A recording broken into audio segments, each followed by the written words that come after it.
தமிழக அரசியலில் அரிதாக நடைபெறும் ஒரு சம்பவம் தற்போது அரசியல் வட்டாரங்களில் பேசு பொருளாக மாறியுள்ளது.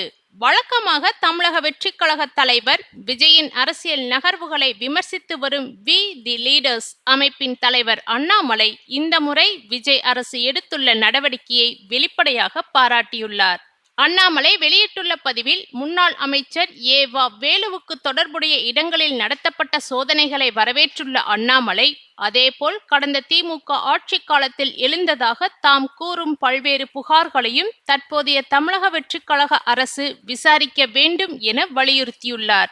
அண்ணாமலை வெளியிட்டுள்ள பட்டியலில் பிஜிஆர் எனர்ஜி ஒப்பந்த விவகாரம், ஊட்டச்சத்து பெட்டகம் கொள்முதல், பொங்கல் வேட்டி திட்டம், போக்குவரத்து துறையில் நடைபெற்றதாக கூறப்படும் முறைகேடுகள், தமிழக மருத்துவ சேவைகள் கழகம் தொடர்பான கொள்முதல் விவகாரம், மகாத்மா காந்தி தேசிய ஊரக வேலைவாய்ப்பு உறுதி திட்டம் தொடர்பான குற்றச்சாட்டுகள் உள்ளிட்ட பல விஷயங்கள் இடம்பெற்றுள்ளன.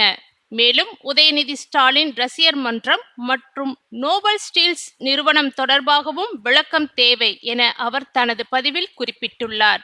இந்த பட்டியலை வெளியிட்டுள்ள அண்ணாமலை, இந்த விவகாரங்கள் அனைத்திலும் விரைவான விசாரணை நடத்தி உண்மை வெளிச்சத்திற்கு வர வேண்டும் என்று சட்டப்படி நடவடிக்கை எடுக்கப்பட வேண்டும் என்றும் வலியுறுத்தியுள்ளார். இதற்கிடையில் அண்ணாமலை முன்வைத்துள்ள இந்த கேள்விகளுக்கு விஜய் தரப்பில் இதுவரை நேரடியாக பதில் வரவில்லை.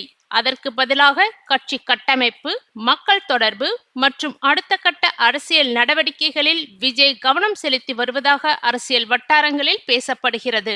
அண்ணாமலை வெளியிட்டுள்ள இந்த நீண்ட பட்டியலுக்கு விஜய் அரசு என்ன நடவடிக்கை எடுக்கப் போகிறது?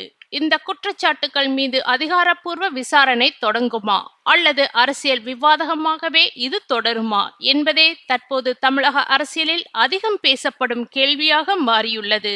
இந்த சூழ்நிலையில் தமிழக அரசியலில் நீண்ட நெடிய அனுபவம் கொண்ட அமைச்சர் செங்கோட்டையன் அண்மையில் நடைபெற்ற பொதுக்கூட்டத்தில் உணர்ச்சி பூர்வமாகவும் அதே சமயம் அதிரடியாகவும் உரையாற்றியுள்ளார்.